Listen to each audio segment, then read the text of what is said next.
പ്രിയപ്പെട്ടവരെ, ഒരു ലൈബ്രറി പുസ്തകങ്ങൾ സൂക്ഷിക്കുന്ന സ്ഥലം മാത്രമാണോ? അതൊരു സമൂഹത്തിൻ്റെ സ്മൃതിശേഖരവും അറിവിൻ്റെ നിധിയും സംസ്കാരത്തിൻ്റെ കണ്ണാടിയുമൊക്കെ അല്ലേ? ഒരു വ്യക്തിക്ക് ലൈബ്രറി ചിന്തിപ്പിക്കാൻ അല്ലെങ്കിൽ ചിന്തിക്കാൻ പഠിപ്പിക്കുന്ന ഒരു ഗുരു, അനുഭവങ്ങൾ പകർന്നു തരുന്ന സുഹൃത്ത്, ജീവിതത്തെ വിശാലമായി കാണാൻ സഹായിക്കുന്ന ജാലകം, ഇതൊക്കെ ആയിരിക്കും പുസ്തകങ്ങളിലൂടെ നൂറ്റാണ്ടുകളിലെ മനുഷ്യന്മാരുമായി സംവദിക്കാനുള്ള ഒരവസരവും നമുക്ക് ലഭിക്കുന്നുണ്ടല്ലേ. എന്നാൽ ഒരു രാജ്യത്തിന് ലൈബ്രറി എന്താണ്? ചരിത്രവും പൈതൃകവും സംരക്ഷിക്കുന്ന ഒരു ഭണ്ഡാരമാണല്ലേ. ജനാധിപത്യത്തിൻ്റെയും വിദ്യാഭ്യാസത്തിൻ്റെയും അടിത്തറ. ശാസ്ത്രം, സാഹിത്യം, കല, സംസ്കാരം എന്നിവ തലമുറകളിലേക്ക് കൈമാറുന്ന പാലം. ഇതൊക്കെയല്ലേ ഒരു രാജ്യത്തിൻ്റെ ബൗദ്ധിക സമ്പത്തിൻ്റെ പ്രതീകമല്ലേ ഇത്. ഇനി നിങ്ങളെ പുസ്തകങ്ങളില്ലാത്തൊരു ലൈബ്രറിയിലേക്ക് കൊണ്ടുപോയാലോ? സുഹൃത്തുക്കളെ, ഇന്ന് ഞാൻ നിൽക്കുന്നത് ജർമ്മനിയുടെ തലസ്ഥാനമായ ബെർലിൻ നഗരത്തിലെ അത്യന്തം ഹൃദയസ്പർശിയായ ഒരു സ്മാരകത്തിനരികിലാണ്. ഇതാണ് എം ടി ലൈബ്രറി, അഥവാ ശൂന്യമായ ലൈബ്രറി. ഈ സ്മാരകം 1933 മെയ് 10 ഇവിടെ നടന്നൊരു ഭീകര സംഭവത്തെ ഓർമ്മിപ്പിക്കുന്നു. നാസി ഭരണകാലത്ത് വിദ്യാർത്ഥികളുടെയും നാസി അനുയായികളുടെയും നേതൃത്വത്തിൽ 10,000-കണക്കിന് പുസ്തകങ്ങൾ ഈ സ്ഥലത്ത് അഗ്നിയിൽ നശിപ്പിക്കപ്പെട്ടു. സ്വാതന്ത്ര്യത്തിൻ്റെയും ചിന്തയുടെയും ഒക്കെ ചോദ്യം ചെയ്യലായ ഒരുപാട് എഴുത്തുകാരുടെ കൃതികളായിരുന്നു അതിലേറെയും. ഈ സ്മാരകം രൂപകൽപ്പന ചെയ്തത് ഇസ്രായേലി കലാകാരനായ മൈക്ക ഉൾമാനാണ്. ശൂന്യമായ അലമാരകൾ ഒരു വലിയ സന്ദേശമാണ് നൽകുന്നത്. പുസ്തകങ്ങൾ ചുട്ടരിക്കുമ്പോൾ നശിക്കുന്നത് കടലാസല്ല, മനുഷ്യൻ്റെ ചിന്തയും സ്വാതന്ത്ര്യവുമാണ്. സ്വതന്ത്ര ചിന്തയും വ്യത്യസ്ത ആശയങ്ങളും അടിച്ചമർത്താനുള്ള ശ്രമത്തിൻ്റെ ഭീകരമായ പ്രതീകമായിരുന്നു അത്.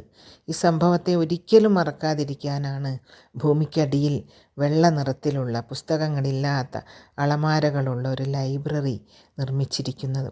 അപ്പം നമ്മൾ മുകളിലെ ഗ്ലാസ്സിലൂടെ താഴേക്ക് നോക്കുമ്പോൾ അവിടെ അങ്ങനെ വെള്ളം നിറഞ്ഞിട്ട് ആ വെള്ളത്തിൻ്റെ അകത്ത് നമ്മൾ ശ്രദ്ധിച്ച് നോക്കിയാൽ വെള്ളത്തിൻ്റെ അടിയിൽ നമുക്ക് കാണാൻ പറ്റും.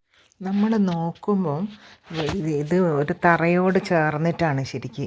അവിടെ നല്ല ഒരു ഇൻ്റർലോക്ക് ചെയ്തിട്ടുള്ള നിലമാണ്. ആ നിലത്തിൻ്റെ അകത്ത് ഒരു സ്ക്വയർ, ആ സ്ക്വയറിൻ്റെ അകത്ത് നിറയെ വെള്ളം. അപ്പോൾ അവിടെ ഞങ്ങളുടെ കൂടെ ഉണ്ടായ ഞങ്ങളെ ജർമ്മൻ സുഹൃത്തായിട്ടുള്ള ക്രിസ്റ്റീന പറഞ്ഞു, നിങ്ങൾക്ക് ഈ വെള്ളത്തിൻ്റെ അടിയിൽ എന്തെങ്കിലും കാണാൻ പറ്റുന്നുണ്ടോ സ്ക്വയറിൻ്റെ അടിയിൽ എന്ന്. അപ്പോഴാണ് ഞങ്ങൾ കണ്ടത് ഒഴിഞ്ഞ റാക്കുകൾ.